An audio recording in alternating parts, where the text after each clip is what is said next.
guys, welcome back to my channel. Prince Harry's father, King Charles III, blamed himself for his son's mental health struggle after he returned from the Afghanistan war. In his bombshell memoir, Spare, Harry recalled a conversation with his father from the early 2010s, where the now king lamented not getting his youngest son's mental health help.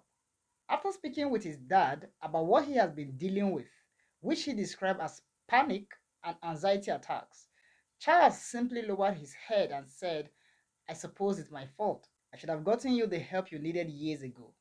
Now, let's go through that statement again.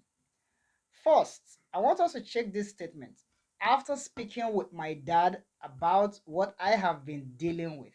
This means that Harry only spoke to his dad about his mental health in 2010, when he is already a full-grown man.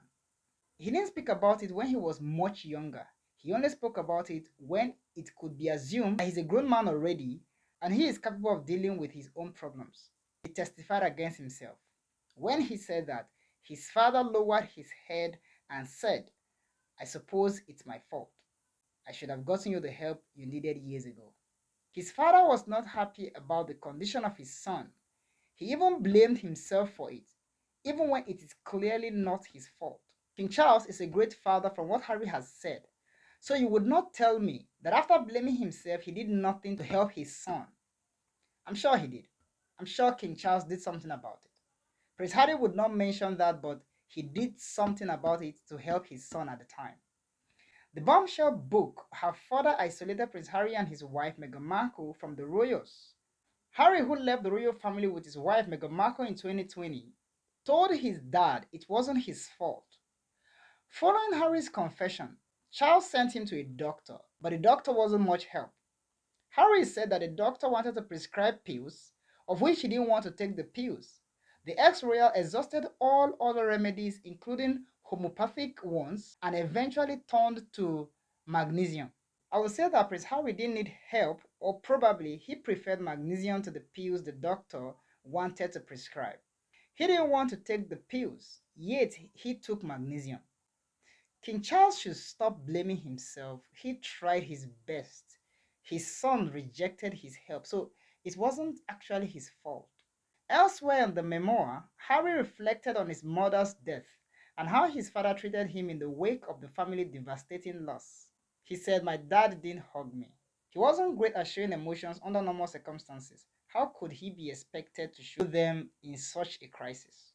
Harry testified that his father, King Charles, is not the best at showing emotions, yet he is angry that he didn't hug him. Prince Harry forgot one thing, and that is the fact that King Charles also lost his wife, and it was hard for him also, but he never blamed Queen Elizabeth II for not hugging him to comfort him. Prince Harry is being such a baby, or should I say, he has always been a baby and he's actually refusing to grow up. He needs to grow up. And for his father blaming himself, it was never his fault, so he need not to blame himself at all. Royal commentator Richard Fitzwilliams told The National last year that the hopes for a reconciliation are fading between Prince Harry, his wife, and the royal family. He said, "I think it's a very difficult end for the year for the royal family." Richard Fitzwilliams' comment came as the former Buckingham Palace aide, who claimed they were bullied by the Duchess of Sussex, called on the palace to reject the allegation in the docuseries and book. The person who signed a confidentiality agreement told The Times, "The only way to end it once for good is for us to be allowed to speak, and for the palace to firmly reject their lies. This whole thing is a game for Meghan Markle and she's loving it." The person has called on the palace to step up by lifting all the non-disclosure agreements and said they should publicly respond to the Sussex's attack. But Mr. Fitzwilliams said it will be difficult for the palace to do anything in response to the allegations. He said that responding point by point would be disastrous and taking away their royal titles would not be easy. But then, what do you think? King Charles blaming himself is way out of line. And personally speaking, well, fathers would say something like, "Yeah, he turned out this way because it's my fault." But I think in this case, there should be exceptions.